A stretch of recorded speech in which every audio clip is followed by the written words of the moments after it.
In this video, I'm going to teach you how to find duplicate photos in iPhone 14 Pro Max or 15 Pro Max. It's a very easy process, so make sure to follow along.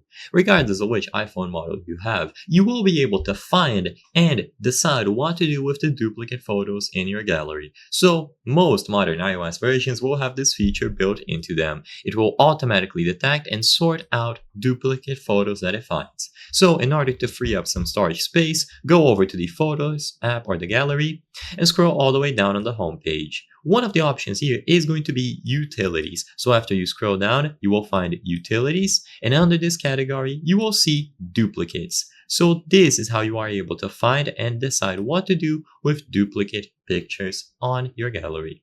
So upon choosing duplicates, they will be shown like this. So they will be ordered by year and month, and you will be able to see the options at the right side of them.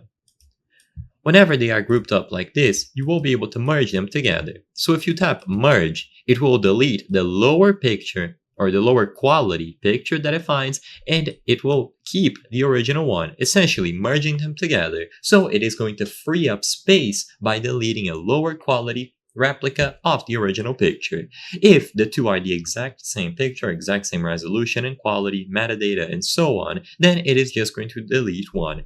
And it frees up space by doing this. You can tap merge on each individual collection or category here that it finds by date, or you can choose the select option to select most of them at once. So you can select multiple and decide what to do. After you choose the select option, you will see the button to merge them at the bottom, or you can delete them, whatever you want to do. You will also find more options at the bottom of the screen, and you can decide what to do with all of these duplicates. If you choose merge, you will see this message telling you that some of them might differ slightly. So if you are unsure, just merge all of them. But if you want to decide for specific pictures, then you might want to merge only the exact copies. With all of that said, I hope I was able to help you. If this video helped you find and delete duplicate pictures on your iPhone, remember to leave a like and consider subscribing. As you can see, 83% of the people watching our videos are not subscribed according to the channel metrics. If you subscribe, you can help us from the channel achieve higher quality solutions, so I highly count on your subscription. Thank you for watching, and I'll see you on the next one.